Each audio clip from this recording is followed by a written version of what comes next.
আসসালামু আলাইকুম ভাই বেরাদার, সবাই কেমন আছেন? আমার অনেক বন্ধুরা আছেন শুধু বিদেশ যাওয়ার জন্যে আগ্রহী প্রকাশ করে থাকেন।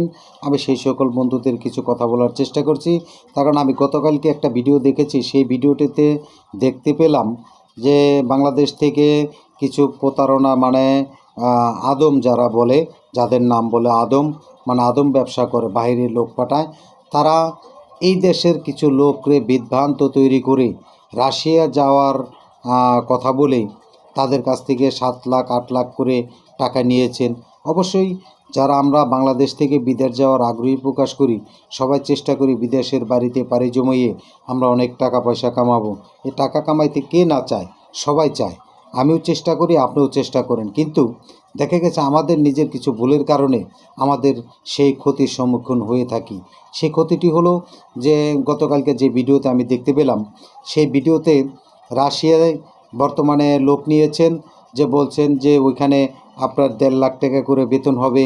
সেই বেতন এবং কি দেখা গেছে বেশি টাকা লাগবে না, টাকা লাগবে মাত্র 7 লাখ বা 8 লাখ টাকা, এরকম একটা প্রলোভন দেখিয়েছেন। সেই প্রলোভন দেখিয়ে বাংলাদেশ থেকে বেশ কিছু লোক তারা কিন্তু অলরেডি রাশিয়াতে নিয়েছেন। রাশিয়ায় নেওয়ার পরে কি হয়েছে সেটা কি আপনারা জানেন?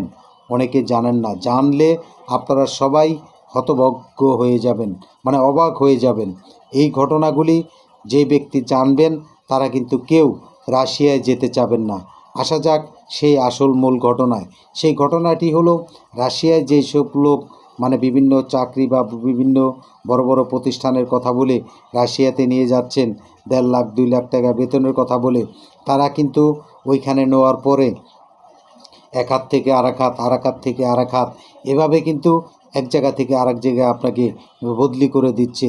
সেই বদলির মাধ্যমে আপনাকে পাঠিয়ে দিচ্ছে রাশিয়া ইউক্রেন যে যুদ্ধ হচ্ছে, সেই যুদ্ধের দ্বারপ্রান্তে ফেলে দিচ্ছে আপনাকে।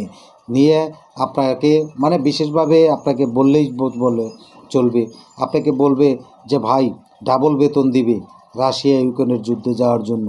কারণ রাশিয়ার সেনাবাহিনীর হাতে যখন আপনাকে তুলে দিবে, তখন তারা কিন্তু অবশ্যই চেষ্টা করবে আপনাকে দিয়ে যুদ্ধ করানোর জন্য, আপনাকে তার বসায় রাখবে না। এখন আপনার বেতন দেওয়ার কথা ধরেন 2 লাখ টাকা, এখন সেই জায়গায় আপনি এত পরিশ্রম, নিজের জীবনের ঝুঁকি নিয়েও আপনি 1 লাখ টাকায় বেতন পাচ্ছেন না। তখন আপনি কি করবেন? তখন আপনার কাদা ছাড়া আর কোনো রাস্তা নেই। আর সেই যুদ্ধক্ষেত্র থেকে আপনি চাইলেও কিন্তু আসতে পারবেন না, আসার চেষ্টাও করতে পারবেন না। আপনি যখন তাদের কথা অ্যাভয়েড করে আসার চেষ্টা করবেন, হয়তো রাশিয়ার সেনাবাহিনী আপনাকে মেরে ফেলতে পারে। আর যে সকল